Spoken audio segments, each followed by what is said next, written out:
आज की हमारी कहानी है धोखा भाग 7। पिछले भाग में आपने जाना शान अक्षय और सोनिया की सगाई से चिढ़ जाता है और वो अक्षय से बदला लेने की सोचता है। तभी एक दिन उसे सोनिया के साथ उसकी बहन नेहा नजर आती है। अब आगे। शान अपने बिस्तर पर लेटा कुछ देर सोचता रहा, फिर मुस्कुराते हुए अपने मोबाइल में नंबर डायल करने लगा।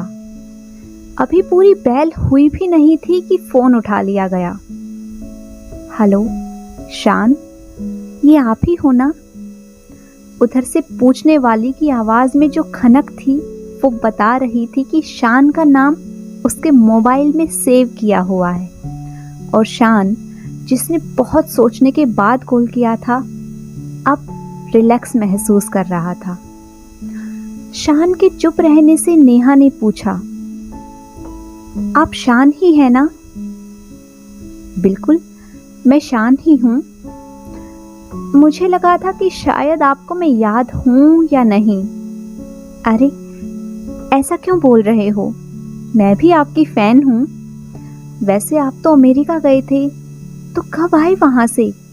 कैसा रहा ट्रिप? अरे नेहा, थोड़ा आराम से, मैं यहीं हूँ आपके सारे सवालों का जवाब देने के लिए। और मेरे ख्याल से इतनी रात में आप भी कहीं नहीं जाने वाली हैं, है ना? शान ने मुस्कुराते हुए कहा तो नेहा ने भी हंसते हुए कहा, बिल्कुल। अच्छा तो बताइए, कैसी हैं आप? मैं तो ठीक हूँ, और आप? मैं भी अब ठीक ही हूँ। अब क्या मतलब है आपका? अमेरिका से लौटने के 2 दिन बाद ही मेरा एक्सीडेंट हो गया था, तो बस आज ही पैर का प्लास्टर हटाया है डॉक्टर ने। ओह सॉरी, मुझे नहीं पता था। अरे आप सॉरी क्यों कह रही हैं? मैं भी ना, मैंने तो बस ऐसे ही आपसे बात करने के लिए फ़ोन किया था और बेकार में अपने एक्सीडेंट की बात लेकर बैठ गया। दरअसल जब मैं आपसे पहली बार मिला था ना, तो आप मुझे बहुत अच्छी लगी थी। मेरा मतलब है, आज के टाइम में आप जैसी मासूमियत और खूबसूरती शायद ही कहीं किसी में होती है। इसीलिए आपका नंबर लिया था मैंने कि कभी आपसे बात ज़रूर करूँगा। लेकिन पहले अमेरिका की ट्रिप और फिर एक्सीडेंट, बस इसी वजह से कॉल नहीं कर पाया। आज जब डॉक्टर के पास से वापस आ रहा था तो आपको कार में आते देखा, इसीलिए घर आते ही कॉल किया। नेहा शान के मुंह से अपनी इतनी तारीफ सुनकर बहुत खुश हो गई थी और शर्म से कुछ बोल नहीं पा रही थी। शान ने ही चुप्पी तोड़ी और बोला, नेहा, एक बात पूछूं? हाँ पूछिए। जैसे मैं आपसे बात करना चाहता था, क्या आप भी चाहती थी?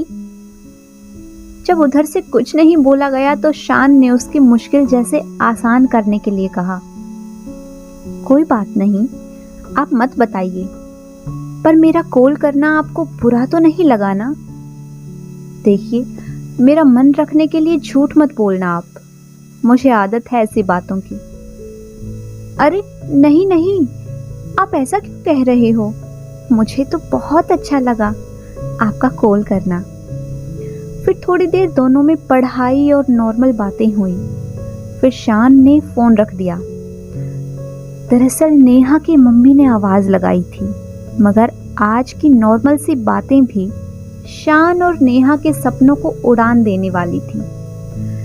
शान आज बहुत दिनों बाद सपने देखने वाला था, तो नेहा की आंखों में नींद की जगह ख्वाबों ने ले ली थी। उसे बार बार शान की बातें याद आ रही थी। आप जैसी मासूमियत और खूबसूरती मैंने पहली बार देखी है। और ये सोचकर उसके होंठों पर मुस्कान आ जाती है। शान उसे सपनों का राजकुमार महसूस होने लगा। दूसरे दिन कॉलेज की लाइब्रेरी में शान बैठकर अपने नोट्स बना रहा था, तभी सोनिया वहां आई। शान ने एक बार उसे नजर उठाकर देखा और फिर अपने काम में लग गया। सोनिया, जो उसे देखकर लौटने की सोच रही थी, वहीं एक चेयर पर बैठकर पढ़ने लगी। सोनिया ने अपने मन में सोचा, शायद शान की अक्ल ठिकाने लग गई है। अब वो बहुत खुश थी कि शान से पीछा छूट गया है। कुछ देर बाद शान ने अपने लिए कुछ बुक इशू करवाई और उन्हें लेकर जाने लगा तो सामने से नेहा आ रही थी। दोनों की निगाहें एक दूसरे से मिली। नेहा को देखकर शान के होठों पर स्माइल आ गई तो नेहा की आंखों में भी खुशी साफ झलक रही थी, पर दोनों में कोई बात नहीं हुई।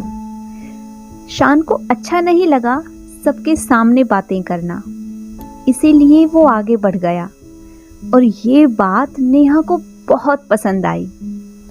शान की वैल्यू उसकी नज़र में और ज़्यादा बढ़ गई। अब आते जाते अक्सर दोनों की निगाहें मिलने लगी थी, पर बोलने की पहल कोई नहीं कर रहा था। 2 दिन से शान कॉलेज नहीं आया था और नेहा का मन बेचैन हो रहा था ये सोचकर कि वो ठीक तो है ना। 2-3 बार उसने मोबाइल में नंबर डायल भी किया, पर फिर कॉल नहीं लगाया। सोचा, क्या जवाब दूंगी मैं अगर शान ने पूछा कि क्यों कॉल किया है। फिर 2 दिन और बीत गए, पर शान कॉलेज नहीं आया तो नेहा का मन नहीं माना और उसने शान के नंबर पर कॉल कर दिया। मगर पूरी रिंग जाने के बाद भी शान ने फोन नहीं उठाया तो नेहा थोड़ा परेशान हो गई। उसने एक बार फिर नंबर लगाया और शान ने फोन उठा लिया। हेलो, कौन? शान की थोड़ी बोझिल सी आवाज आई थी, जिसे सुनकर नेहा समझ गई कि उसकी तबीयत ठीक नहीं है, इसलिए बोल पड़ी, शान, आप ठीक तो हो ना? 4 दिन से कॉलेज भी नहीं आए। मैं नेहा बोल रही हूँ। आपने मुझे नहीं पहचाना क्या? अरे नेहा, आप? शुक्रिया आपका, आपने मुझे याद किया। वो बस थोड़ा बुखार है मुझे और कुछ नहीं। इतनी जल्दी नहीं मरने वाला मैं, बहुत सख्त जान हूँ। कैसी बातें कर रहे हो आप शान? क्या हो गया है? बुखार है, ठीक हो जाएगा। मेरे एक के ना रहने से कोई फर्क नहीं पड़ता नेहा, दुनिया ऐसे ही चलती रहेगी। कोई नहीं है मेरा इस दुनिया में। अब तो भगवान से भी भरोसा उठने लगा है। शायद मेरे जीवन में खुशियां लिखी ही नहीं। पता है, एक लड़की को मैंने प्रपोज किया था अमेरिका जाने से पहले, और जब कुछ दिन पहले उससे बात करने की कोशिश की तो उसने मेरी बहुत बेइज्जती की। खैर, ठीक भी है, उसकी शादी अमीर खानदान में होने वाली है, तो मुझ जैसे साधारण शक्ल वाले को वो क्यों पसंद करेगी, जिसके पास ना अमीरी है ना ही काबिलियत। शान, अगर एक लड़की ने आपको ठुकरा दिया तो क्या आप अपनी जिंदगी छोड़ने की बातें करने लगेंगे? आपके गीत लोगों के दिलों में प्रेम जगाते हैं, एहसास जगाते हैं, और आप ऐसी बातें सोचते हो। अगर किसी ने आपको ठुकरा दिया है तो ये उसकी बदनसीबी है, आपकी नहीं। खबरदार जो आगे से आपने ऐसी बातें की तो। अच्छा ये बताओ, आपने कुछ खाया है या नहीं? हाँ, सुबह ब्रेड और चाय ली थी। सुबह ली थी और अब शाम हो गई है। ऐसे भूखे रहने से कैसे ठीक होंगे आप? उठिए और कुछ खाकर दवाइयाँ खाइए। आपको जल्दी ठीक होकर कॉलेज जाना है। थैंक्स नेहा, सच कहूँ तो मुझे बहुत अच्छा लगा आपका यूं डांट कर कहना। अच्छा, अब मैं फ़ोन रखता हूँ और कुछ खाकर दवाइयाँ ले लूँगा। आप भी अपना ध्यान रखना, मुझे भी आपकी चिंता होती है। ओके।